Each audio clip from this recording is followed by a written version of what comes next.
We're on chapter 7.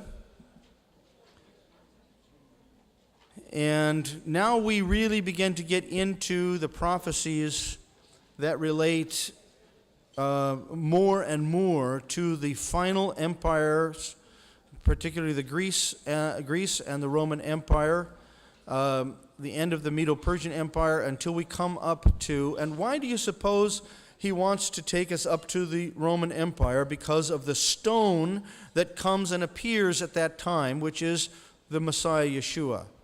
And in chapter 7 and in chapter 9 particularly, we're going to learn more and more about this coming of the Messiah and what he will do. In chapter 7, we get a picture of the heavenly throne room, and we see the Messiah there, even though he's not called Messiah. And then in chapter 9, we actually get a prophecy about when he would come. And these prophecies are so clearly laid out that they could not be denied.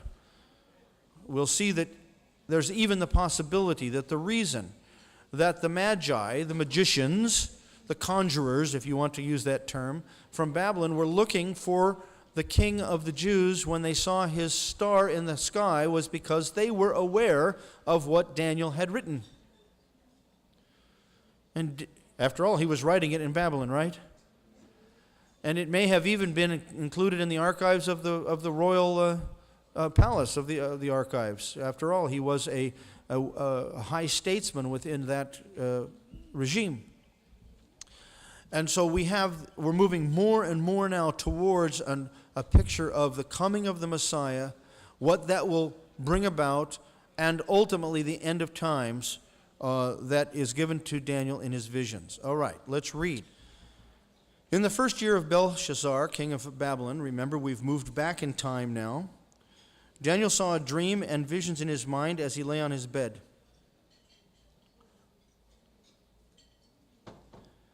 And Daniel said, I was looking in my vision by night. By the way, this is the first vision that Daniel has had, right?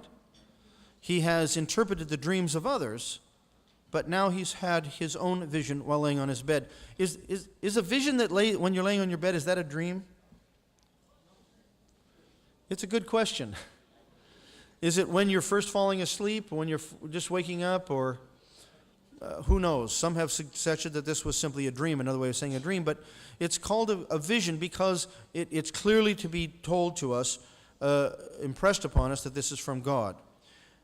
He said he was looking in my vision by night, and behold, the four winds of heaven were stirring up the great sea.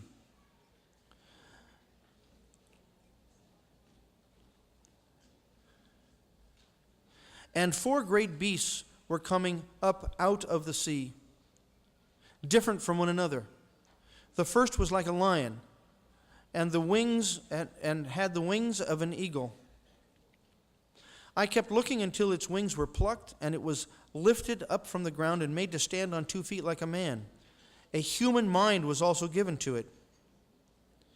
And behold, another beast, a second one, resembling a bear.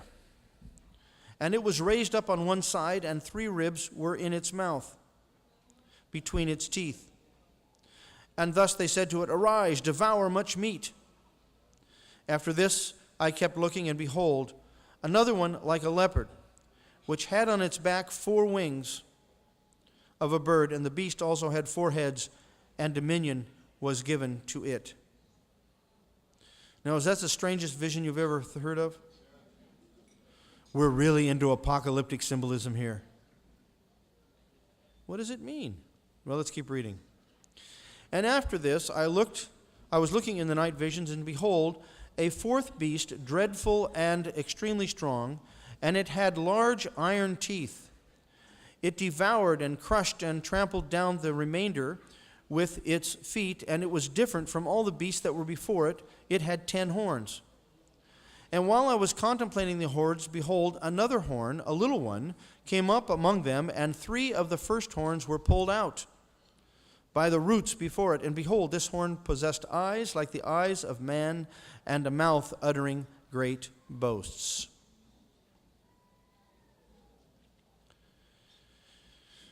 Okay. Then, in our context, the vision of the four beasts is interrupted with a vision of the heavenly throne room.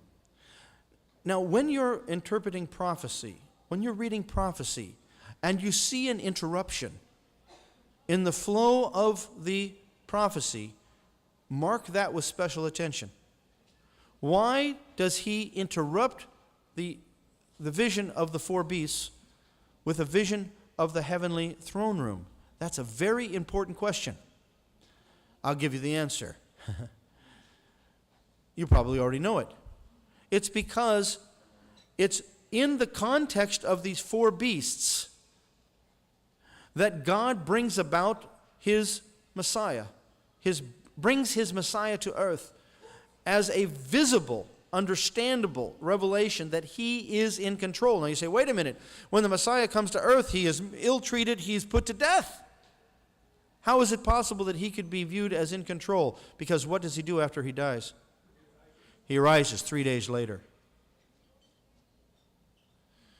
And so we get a glimpse into the Messiah right in the middle of this prophecy about the coming kingdoms of Daniel. We get this vision of the four beasts. We get the vision of the heavenly throne room right in the middle of these descriptions of the four beasts. I kept looking until thrones were set up. And the Ancient of Days took his seat. His vesture was like white snow, and the hair of his head like pure wool. His throne was ablaze with flames. Its wheels were a burning fire. So apparently he's on a throne that has wheels. That had like chariot wheels, because a king was often viewed as sitting in his chariot. And they actually made thrones with it looked like wheels at the side of the throne. A river of fire was flowing and coming out from before him. Thousands upon thousands were attending him. Myriads upon myriads were standing before him. The court sat, and the books were opened. What do we have? What's the picture? Judgment Day. Right? Isn't that an awesome description in an apocalyptic way? I mean, when you think about this, I don't want to put it down at all, but the royal wedding doesn't hold a candle to this scene, right? Okay. Then I kept looking because of the sound of the boastful words which the horn was speaking. And I kept looking until the beast was slain, and its body was destroyed and given to the burning fire. As for the rest of the beasts, their dominion was taken away. But an extension of life was granted to them for an appointed period of time. I kept looking in the night visions, and behold, with the clouds of heaven, one like a son of man was coming. And he came up to the Ancient of Days and was presented before him. And to him was given dominion, glory, and a kingdom, that all the peoples, nations, and men of every language might serve him. His dominion is an everlasting dominion which will not pass away. And his kingdom is one which will not be destroyed. Does that sound familiar? See, you're starting to put the things together in the book of Daniel. This is the stone cut out of the mountain without hands. And what about that phrase, dominion was given him, glory, and a kingdom, that all the peoples, nations, and men of every language might serve him? Does that remind you of anything? Pardon me? The head of gold. Yeah, okay. Or does it remind you also of Revelation 5? There was a host of people that no one could number. Didn't it say thousands upon thousands were proclaiming the Ancient of Days? There was a group of people that no one could number, and where were they from? From every tribe, from every kindred, from every tongue, proclaiming before the throne, "Worthy is the Lamb." His dominion is an everlasting dominion which will not pass away, and his kingdom is one which will not be destroyed. Now, then the interpretation is given. Don't you love it when the interpretation is given? All right. As for me, Daniel, My spirit was distressed within me, and the visions in my mind kept alarming me. I approached one of those who were standing by and began asking him the exact meaning of all of this. Who is the one standing by? Well, it must be an angel, an attendant in the throne room. Remember, Daniel is having a vision of the throne room of God, not unlike what Isaiah had in Isaiah 6. When he saw the temple, he went into the most holy place in the heavenlies and saw the train of the Holy One in the temple, his garment behind him. And what did he say? He said, Kadosh, Kadosh, Kadosh. Right. So we have a similar thing here. My spirit was distressed, so I approached one of those who were standing by and began asking him the exact meaning of all of this. So he told me and made known to me the interpretation of these things. These great beasts, which are four in number, are four kings who will arise from the earth. But the saints of the highest one will receive the kingdom and possess the kingdom forever for all ages to come. Then I desired to know the exact meaning of the fourth beast, which was different from all the others. Thus he said, the fourth beast will be a fourth kingdom on the earth, which will be different from all the other kingdoms, and will devour the whole earth, and tread it down and crush it. As for the 10 horns, out of his kingdom 10 kings will arise, and another will arise after them, and he will be different from the previous ones, and will subdue 3 kings.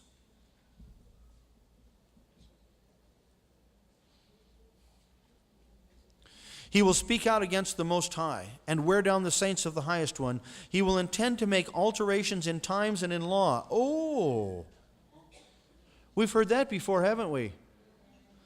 Who's the one who changes times and epochs? God. So what is this person doing, or this ruler doing? He's trying to take the place of God, right? And they will be given into his hand for a time, times, and a half a time. But the court will sit for judgment. That's what we saw, wasn't it? That's why it was interrupted. The throne room, the books were opened.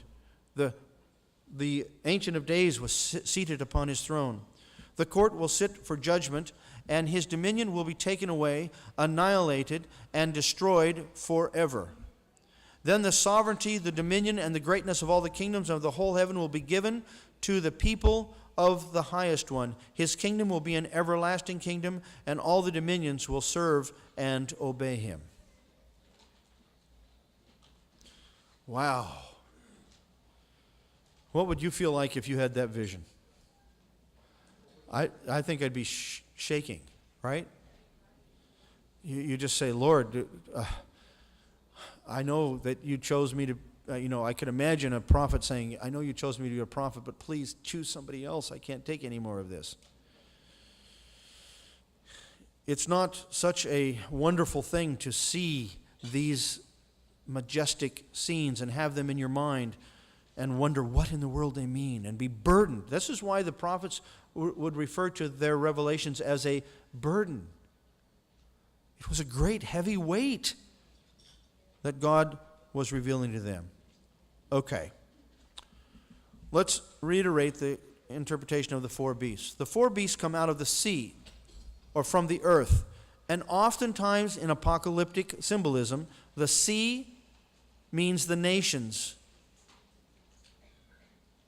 Why that is, I'm not sure, except for the fact that oftentimes the sea was a place of death for Israel.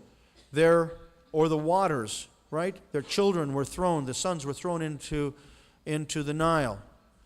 The water was in front of them, and it only when God opened it and let them go through on dry ground was it their safety. It appeared as though the water was going to be their demise, their death. The seas and the oceans are that which are unstable and during storms become very dangerous. And so the sea is generally an idea of the nations. These 4 beasts come out of the sea. The lion with wings, that must be Babylon. In fact, you discover that Babylon, if you look at some of the archaeological digs, you'll find that Babylon is oftentimes represented by a lion with wings. Well, so is Medo-Persia. But now, we have a good indication that he's talking about Babylon because it talks about an animal that was given the mind of a man. Who would that be? Well, Nebuchadnezzar, he was out on the field, he was acting and thinking like an animal, eating the grass like an animal, his fingernails grew like claws, and then he came to his senses and his reason returned. The bear, more than likely, is Medo-Persia. Why is it raised up on one side? Well, because Persia was definitely stronger than Media. They combined together, but they combined together because if they hadn't, Persia would have overrun the Medes. Rather than struggle to the end, they combined their forces, but Persia was definitely the stronger. What are the three ribs? I'm not sure. If in fact the bear is Medo-Persia, then the three ribs that are in his mouth may simply mean that Persia was one who devoured a lot, and they did. Persia came in and just took over Babylon and all of the areas that Babylon controlled. And they were ruthless. The leopard is Greece. It looks like we're going down Nebuchadnezzar's statue, huh? Well, we are. He's saying it again. This is very typical of prophecy. Say it one time, say it another way another time. And zero in on some of the aspects that you hadn't spoken of before. I think the leopard of Greece is Alexander the Great. He has 4 wings. What does that indicate? It could indicate the points of the compass, north, south, east, and west. What does it mean? That Alexander will expand his empire in all directions and does so quickly. That's the wings. A bird can fly much faster than an animal can run. And so what happened in history when Alexander the Great came? He rose very quickly. He conquered unbelievably quickly, and pretty much the whole known world at that time was conquered by Alexander the Great in a period of very short period. He ruled the whole world. This leopard has 4 heads. What happened after Alexander the Great conquered the then known world? He died suddenly, young, very young. And what happened? He had 4 generals who each ruled over parts of Macedonia after his death. And I think you know what happened after that. We'll talk about it when we get to chapter 8 and 9. What was the 4th beast? Now that's the one that really interested Daniel. You notice he didn't ask much more about the first 3. He kind of already figured that out. That's Babylon, that's Medo-Persia, that's Greece. But this nondescript beast is different than all the others because this pertains to the end of times. It's patterned after Antiochus Epiphanes. Who was Antiochus Epiphanes? Antiochus Epiphanes. He was one who rose out of the Seleucids. Seleucid was one of the 4 generals of Alexander. And Antiochus, actually Antiochus IV, rose out of the Seleucids and essentially became the prominent ruling factor amongst the empire of Alexander the Great and took it over. And we'll talk more about him. But this last beast, this nondescript beast, is patterned after Antiochus Epiphanes. It has iron teeth which connects it to the Greco-Roman. Remember, the Greco-Roman Empire are the legs of iron. Right. Only this time the strength is in the teeth. What does that mean? It means he devours. He pretty much inundates everyone that's in his way. I think this is a foreshadow of the anti-Messiah. I think it's telling us that the anti-Messiah at the end of times will arise from one of the 10 horns which represent 10 world powers. Now, what 10 world powers? I'm not sure it is exactly 10 world powers. A lot of people have said it's the reconstructed Roman Empire. Others have said there were 10 mountains or 10 hills that constructed the Roman government around the city of Rome. That may or may not be the case. I haven't been able to verify it. Others have said it's the European Union. Well, it doesn't quite fit. There's more countries in the European Union than 10. Is it possible that 10 simply is a number of a general number meaning many or meaning the most? We have 10 fingers, so sometimes 10 means the whole. I think that's possible.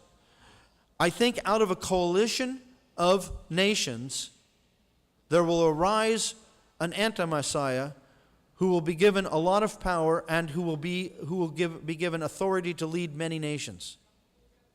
Some have suggested it's the United Nations that could give power to a central force. Now, many have said, well, this is the one world government. It may well be. Would I fall on my sword for that? No. All we know, if indeed this final beast and the iron teeth, the one that comes up out of the 10, if indeed this is talking about the anti-Messiah at the end of times, we know that the anti-Messiah will follow a pattern not unlike Alexander the Great and Antiochus Epiphanes. We'll learn more about that as we go along. He subdues 3 horns, just as Antiochus subdued Cassander, Lysimachus, and Ptolemy, the other 3 generals. Antiochus came up, or families I should say, Antiochus came up out of the Seleucids and pretty much controlled all of Alexander's empire, the Greek Empire. He's described as having eyes like the eyes of a man and a mouth uttering great boast. This means that the 4th kingdom is marked by a prominent individual. Just as Greece initially was characterized by Alexander the Great, and then the Roman Empire, which what became the Roman Empire, was dominated by Antiochus Epiphanes. And you all know Antiochus Epiphanes, right? He's the one that desecrated the temple at the time of the Maccabees. It's when God gave victory over Antiochus Epiphanes that we have the celebration of Hanukkah. Okay, so that kind of helps put it into the historical perspective. I believe, therefore, that what we're learning in Daniel 7 is that in the end times there will be one who will arise. He will arise from the power of 10 powers or 10 nations or a conglomerate of governments. And he will be patterned somewhat after what happened with Antiochus Epiphanes. Antiochus Epiphanes was very arrogant. He claimed to control the whole world, but his rule will be cut short by the coming of the Messiah. Antiochus also his rule was cut short. And not because anybody killed him. He got sick and died. So I think that particularly Antiochus Epiphanes, which is the small horn that uproots, comes out of the 10, is in fact a foreshadow, a apocalyptic symbol or foreshadow of an end time when the anti-Messiah will appear. It's different. How do we know for sure that it's not talking about Antiochus Epiphanes? A lot of commentators take it to be talking about Antiochus Epiphanes because it says the eternal kingdom is ushered in immediately after the anti-Messiah is destroyed, right? Look back at page 45 at the bottom. But the court will sit in judgment, and his dominion will be taken away, annihilated, and destroyed forever. Verse 27, then the sovereignty, the dominion, and the greatness of all the kingdoms of the whole heaven will be given to the people of the saints of the highest one. His kingdom will be an everlasting kingdom, and all the dominions will serve and obey him. That didn't happen at the end of it when Antiochus Epiphanes died. So it looks to me like chapter 7 has taken us all the way to the end in this apocalyptic symbolism. So we go back to the statue. And the statue is recapitulated in chapter 7 again, rehearsed again, but with added information. The head, of course, is the lion with wings. That's Babylon. The bear is the devouring rib with the devouring ribs is Medo-Persia. The leopard with the 4 wings and 4 heads is Greece. But what do we learn extra now about the coming empire of Greece? We learn that it is by an individual, which we find out in history as Alexander the Great, that it has 4 wings, which means it conquers in all directions of the compass, and that it has 4 heads, meaning that 4 generals are going to rule after Alexander dies.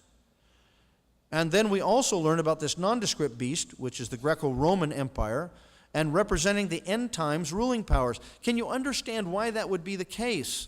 Well, because there is this, during the time of the Greco-Roman Empire is the very time when the Messiah will appear, but who will be rejected. In other words, the Greco-Roman Empire represents the rejection of the Messiah in a significant way.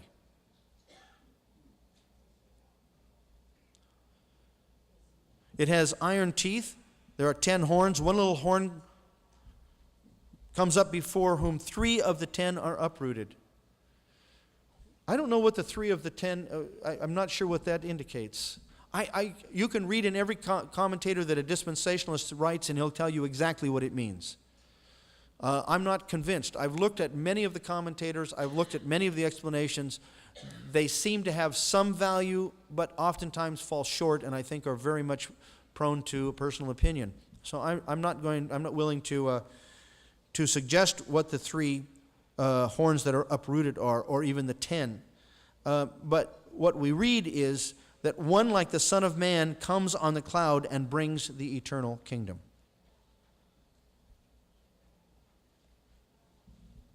Let's note the structure of Daniel 7 so we get a better understanding of it. There's the vision of the 4 beasts in verses 1 through 8, and then there's the vision of the heavenly throne room in verses 9 through 14, which gives us a description of the Ancient of Days. And it tells us that the little horn is destroyed and given to the fire. So that tells us that the Ancient of Days is going to give the final judgment.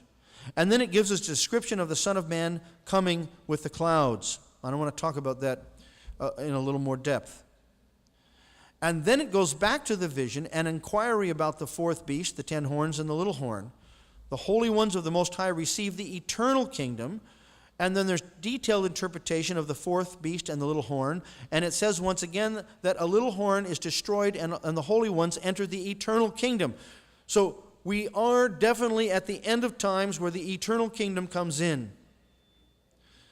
But as I have said time and time again, and I'm pretty sure I'm right in this one, what Daniel is telling us is that the near term, the short-term prophecy is given so that we will understand something about the prophecy for the very end.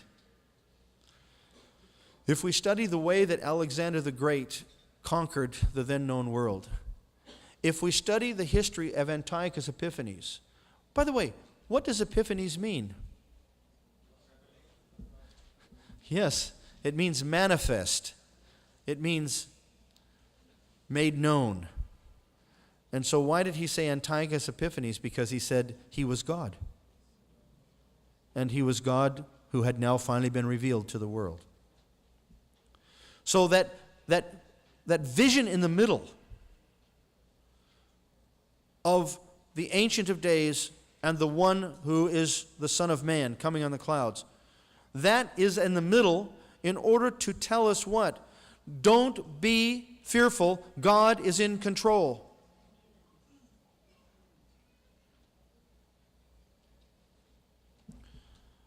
What are some of the characteristics of the end-time Messiah? It says in Daniel, he will speak against the Most High, Latzad. The term Latzad, literally to the side of, could also have the sense of to set the Most High aside, or to speak as though he is himself God.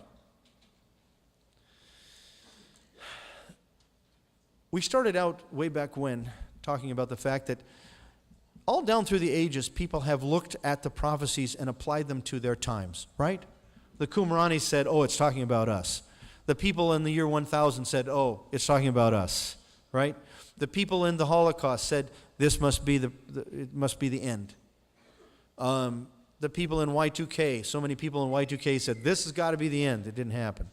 So we have to be very careful that we don't interpret the prophecies according to the headlines.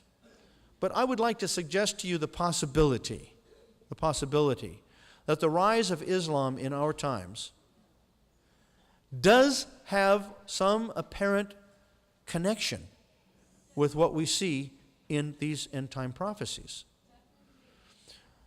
Unfortunately, a lot of prophecy teachers have in the past years, mostly dispensational teachers, have taught that the end-time anti-Messiah is going to be a Jew.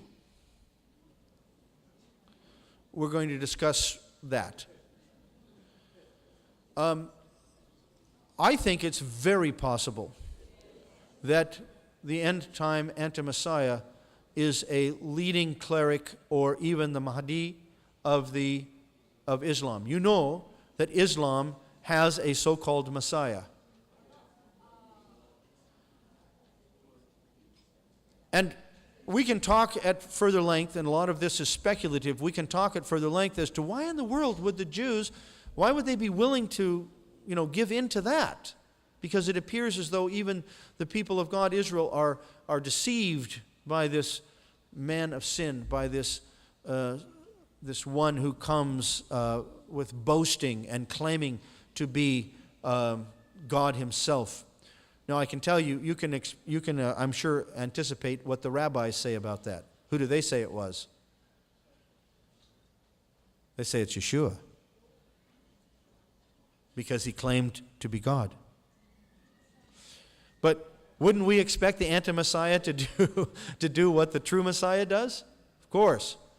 What does he mean, anti-Messiah? It doesn't mean that he's against the idea of Messiah. It means that he's against Yeshua as the Messiah. That's what the anti-Messiah is. He's against the true Messiah. What does Islam teach about Yeshua? Islam teaches that Yeshua was indeed a prophet, but he is not the Messiah. Yeah, he's Isa. Right. Which is how we say in Hebrew, Jacob's brother. Esav. At any rate, I think it's extremely interesting that we see the rise of militant Islam in our day in a way that we could have never imagined. And what is amazing to me is the way that people in the United States of America, for instance, or in France, are accepting it. It won't be long, as far as my reading has found out, if what I've read is true, it won't be long until France's parliament is essentially ruled and controlled by Islamic delegates. And the same thing is happening in Canada. Right now in the United States of America, there are certain counties in the state of Michigan that approve Sharia law. How is that possible? Are we that stupid? Are we that deceived? Something is happening more than just political acumen. There's something going on more than what we see. And that's precisely what Daniel tells us will happen. Look at what it says in 2 Thessalonians 2:4. It says, so that he, that is this man of sin, takes his seat in the temple of God, displaying himself as being God. Now, let me ask you a question. Does that mean it's necessary for the temple to be rebuilt before the end times anti-Messiah will be revealed? Most people have taught that. If Paul says, so that he takes his seat in the temple of God, displaying himself as being God, then there has to be a temple, if indeed Paul is talking about the end-time Messiah. Others would say this relates to 70 CE, when Titus came and desecrated the temple, and basically Titus did blaspheme the name of God by saying that the gods of Rome were far more powerful than the God of Israel. But if we read the whole context of 2 Thessalonians 2, and indeed the whole epistle of 2 Thessalonians as well as 1 Thessalonians, we have every reason to believe that Paul is talking about the end of times, not just 70. That 70 may be a pattern for the end times, the way that there will be destruction coming upon the people of Israel and destruction coming upon the nation of Israel. But it seems as though he's talking about the end of times. I'm curious about this phrase in the Greek, the temple of God. Ton naon tu theou. Now, this is tentative, but I'd like to suggest something to you. Generally, in Hebrew, we have the word heichal, and I'm sorry that on the screen I don't have the nikudot, but I think I did try to put them in your handouts. Heichal is often used of the whole courtyard or temple complex. And in the Septuagint, naos is sometimes used to translate heichal when it refers to the nave or courtyard of the sanctuary proper. So what I'm saying is that when it says he takes his seat in the temple of God, it could be understood to mean, well, let me give you, I see here that I have Ezekiel 41:1. Then he brought me to the nave, Hebrew heichal, Septuagint, same word we have in Thessalonians, naos, and measured the 6 pillars, 6 cubits wide on each was the width of the side pillar. The nave and the sanctuary each had a double door. Again, we have the word naos used as a translation of the word heichal, which often is translated temple. Again, in 1 Chronicles 28:11, then David gave to his son Solomon the plan of the porch of the temple, naos.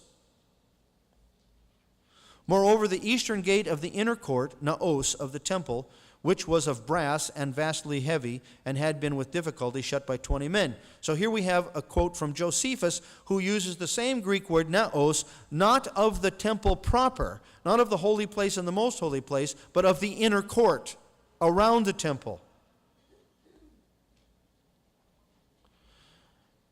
This is a suggestion.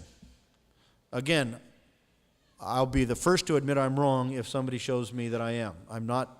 I have no strong emotional attachment to this interpretation.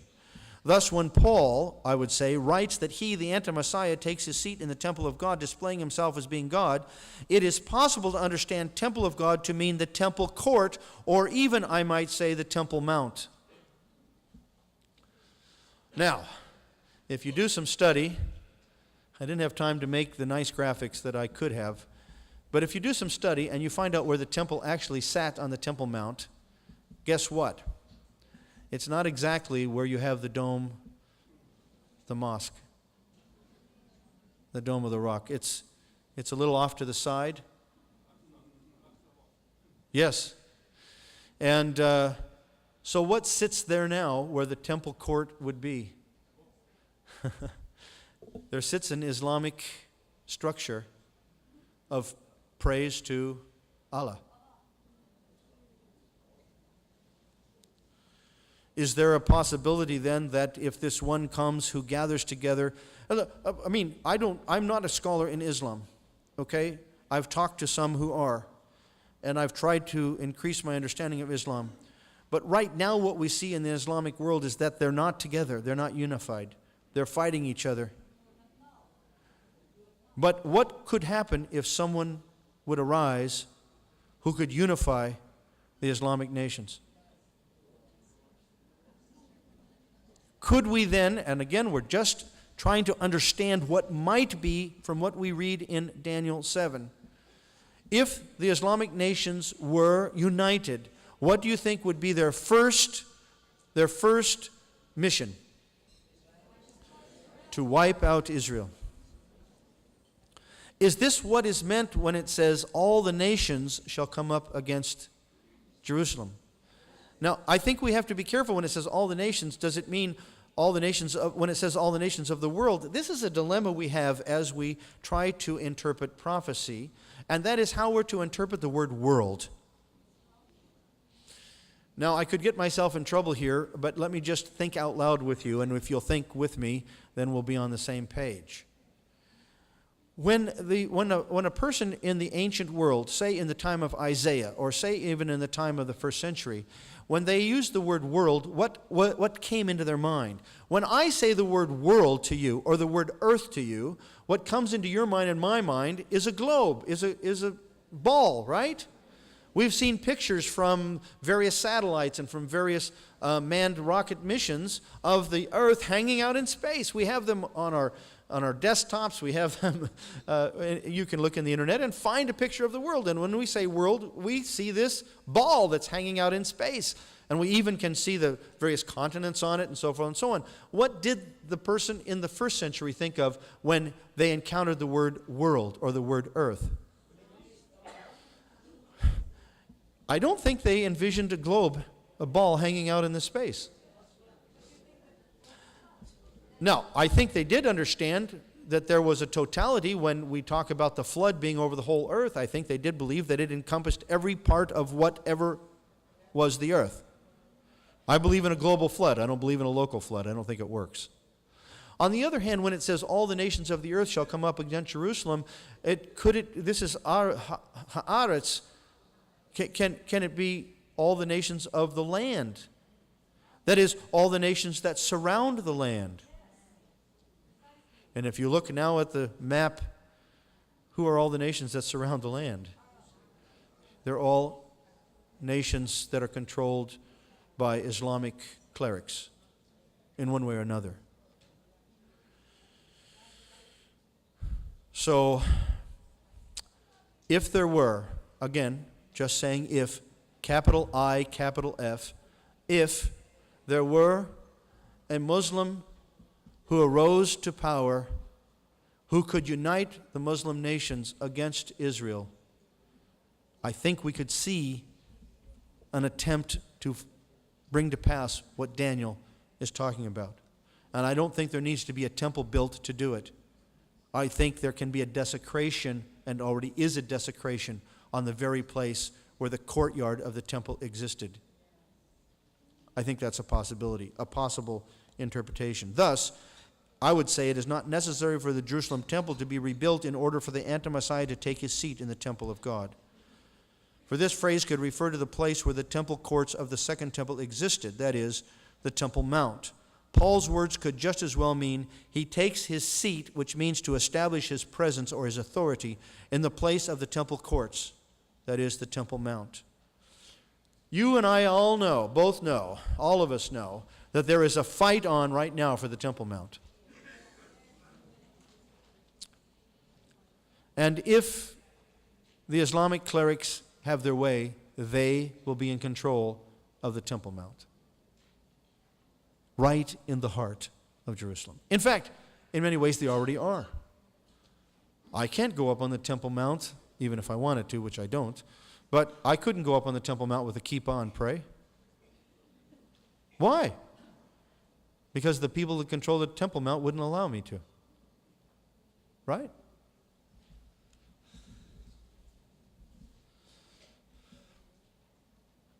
What else do we discover about the end-time Messiah, if indeed my understanding of this passage is true?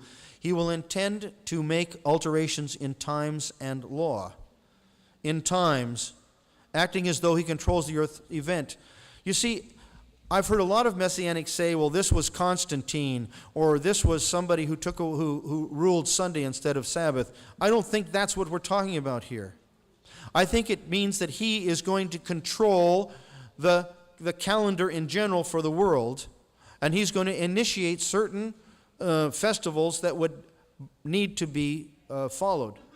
Now, if indeed, again, if, I'm only being speculative here, if indeed the end is controlled by Islam, then such festivals or such times as Ramadan and other kinds of festivals could be initiated, and he could even seek to control the calendar according to an Islamic calendar. But primarily, I think the point is that he seeks to control Earth's event because he tries to take the place of God. What did we read in Daniel 2:21? That God is the one who changes the times and the epochs, and he wants to say, no, the God of Israel is not the one who changes times and epochs. I do in the name of my God.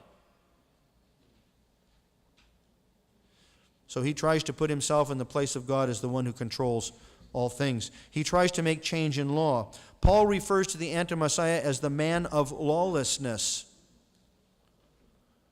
What is the man of lawlessness? Well, he disregards the Torah of God, right?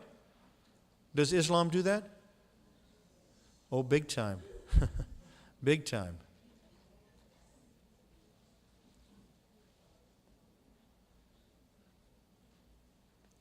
Just as Antiochus sought to do away with the Torah, so the end times anti-Messiah will seek to replace God's instruction with his own instruction. What did Antiochus Epiphanes do? You all know the story of Hanukkah. He came in and he said, you need to sacrifice a pig on this altar, right? At least this is by way of tradition. He also outlawed circumcision. He outlawed the keeping of the Sabbath. He outlawed he required the Jewish people to eat non-kosher food.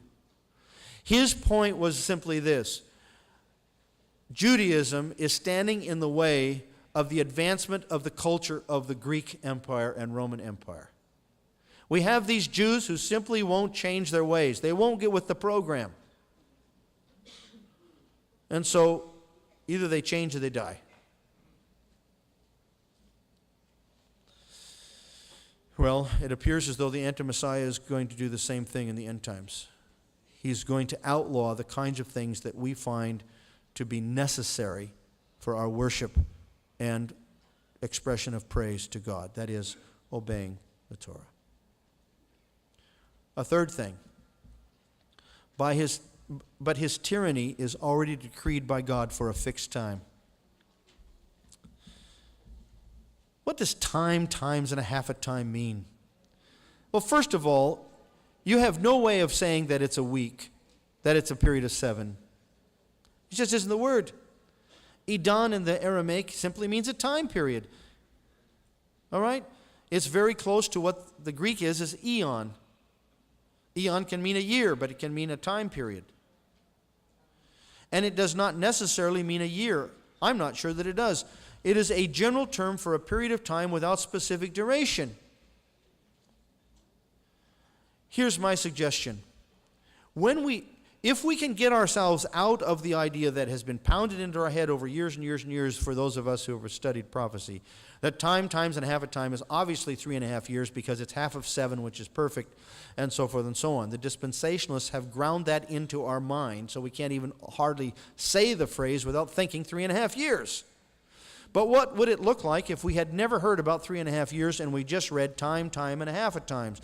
We might think that it is a sequence that should continue to be doubled. Time, times, 4 times, 8 times. In other words, it would just continue to expand. If we had times, and then double times, it would equal 7, right?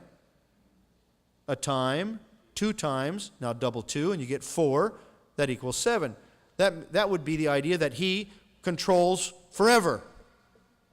But what happens? Instead, the last element in the string is only a half rather than being doubled. Time, times, and then cut short. Whew.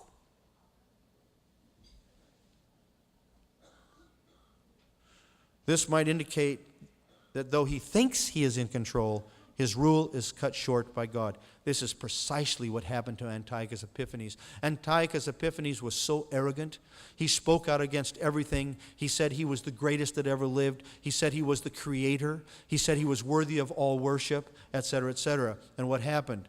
A little teeny microbe, a little teeny virus or bacteria or something crawled into his system and he was gone.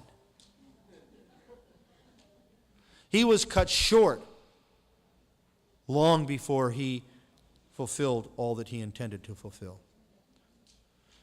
This, it seems to me, corresponds with what we read in Matthew 24:22. And by the way, you know that Matthew 24 is an apocalyptic, it's called the mini-apocalypse, right? It's the prophecy of our own Lord Yeshua. And so you will want to collate Matthew 24 with what we're saying here. It says in Matthew 24:22, Yeshua said, unless those days of tribulation had been cut short, no life would have been saved. But for the sake of the elect, those days will be cut short. I think that fits times and a half a time. I don't think it has anything to do with 3.5 years. I think it has to do with the time that is cut short. At least that's what I think now. Ask me a year from now, I might change my view.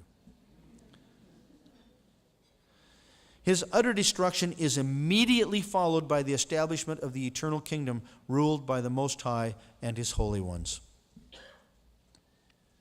We see that the fourth beast, which brings the little horn, represents history up to the final judgment.